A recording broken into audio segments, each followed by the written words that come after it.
Okay, today is a year review of my Omega Speedmaster Professional. I've had this watch for a little bit over a year. It's done fairly well. As you can see, it's got some scrapes, some scuffs. Standard wear and tear, because I've worn it a good bit for that year. Put it through its paces somewhat. I mean, I've worked out in it, which is kind of hilarious. I've rode motorcycles in the rain in Southeast Asia in this. Everybody's like, oh, these things are very delicate. And maybe to some extent, in comparison to other watches, they're a little delicate. But overall, I think it's still a fairly robust watch, all things considered. So I wouldn't be afraid to actually use it. I've even timed my rides to and from work, and I've been caught in monsoon seasons in Southeast Asia on a motorcycle while wearing this thing. And granted, I wasn't using the pushers or anything like that, but there was no water damage thus far after a year. As you can see, it's the Sapphire Sandwich. Great movement right there. I love that movement. Just beautiful.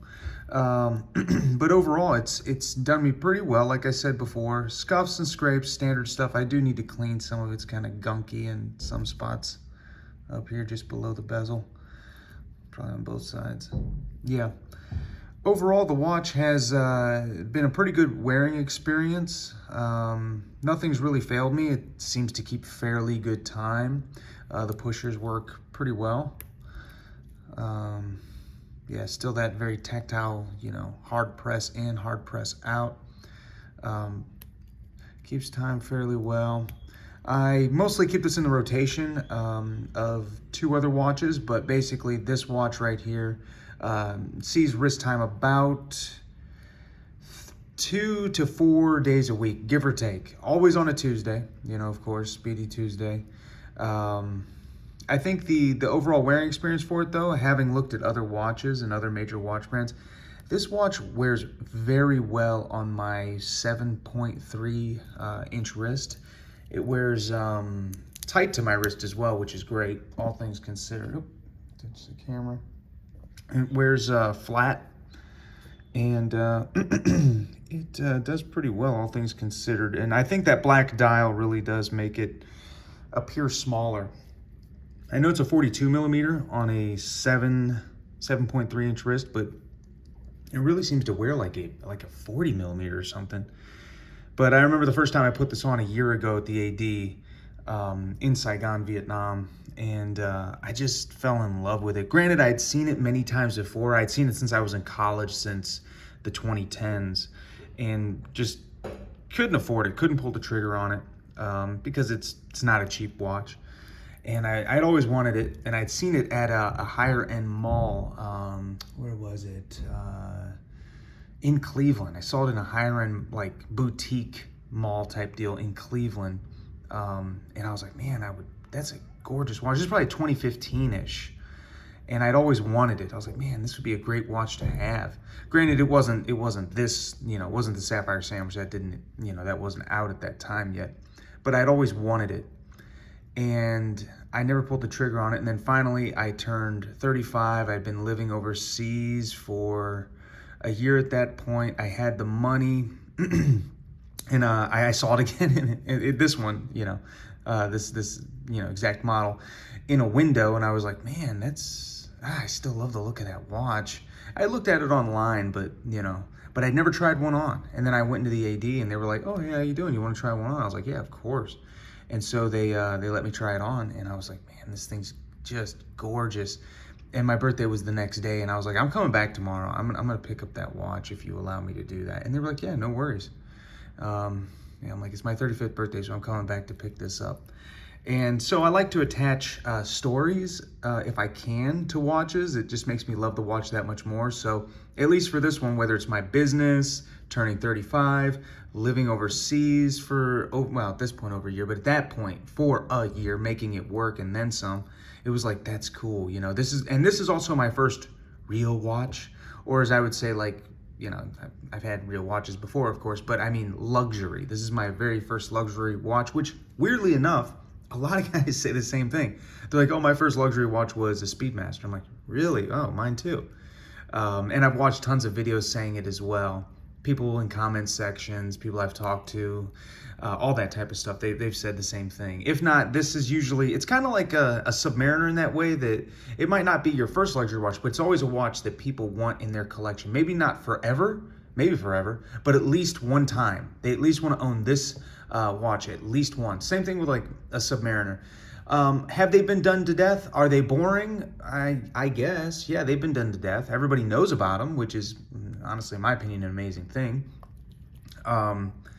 But still, it can't be understated in the sense that it is that watch. You know, just like I said, a Submariner. You know, you talk about them.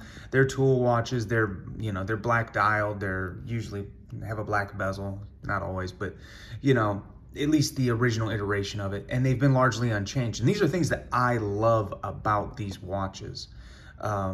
Is this watch looks like you kind of just plucked it out of, you know, the late 50s to mid 1960s, and obviously it's been completely updated. But to me, it's just that watch. It's just a gorgeous watch. It's a lovely watch. The weight, it's fairly balanced. It's might be heavy to some people. To me, not so much. It is a perfect thickness. Yeah, at least for me, perfect size, really, to be honest. I am 6 foot. I'm like literally 6 foot tall with no shoes on, about 180 pounds. I work out 5 days a week, and so my wrists tend to be larger. So this, I mean, I wouldn't say larger, but it seems so many people I've met in person, online, they're like, yeah, my wrist is 6 1/4 inches. I'm like, what? Oh my God. So it seems like the norm is like maybe a 7-inch wrist. So I guess I have larger, fatter hands, really. Not a fat man whatsoever, but I just have kind of larger wrists, I suppose, probably from just working out and kickboxing for all these years. So these watches tend to wear well, very, very well on my wrist, because I've talked to some people in Southeast Asia, of course, so just bear that in mind. They say they love the watch, but they can't wear it. And I'm like, why not? And they're like, well, my wrist is like 6 inches, because these people are small, so they can't wear, you know, a 42 millimeter watch. They can't wear, some of these people can't even wear it like without it looking kind of goofy and funky. They can't even wear like a 39 millimeter watch, even the men, because you figure some of these men here are fairly small, so they're not gonna be able to rock a watch like this without it looking a little off. Where to me, I think, you know, this watch fits many types of wrists, but for me in particular, I think it just wears very, very well.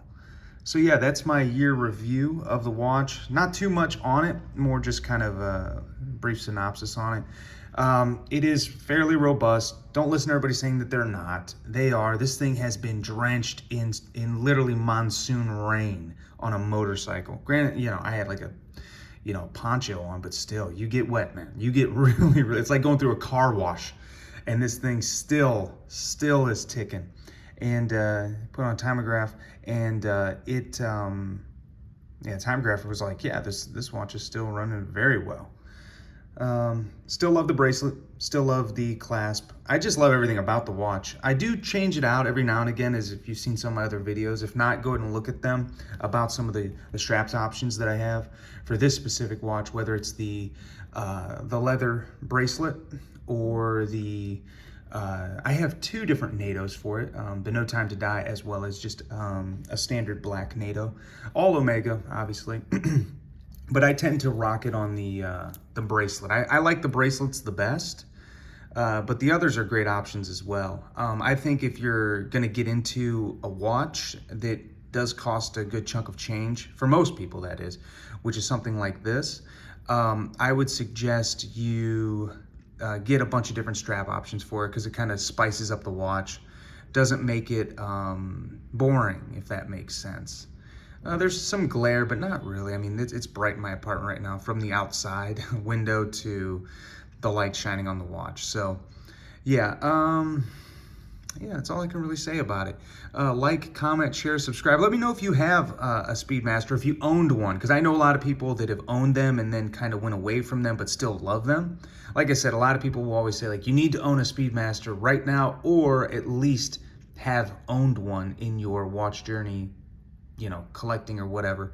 I would suggest it too. I don't see myself getting rid of this watch personally, just because of the sentimental value of what's attached to it with like my birthday, moving overseas, doing all this stuff. And then also, it's my first luxury watch. So I could see myself getting rid of other watches in my collection for sure in comparison to this one. It may not be the best watch. I don't know. It's actually a really good watch that I could ever own, but it's a really, really solid watch.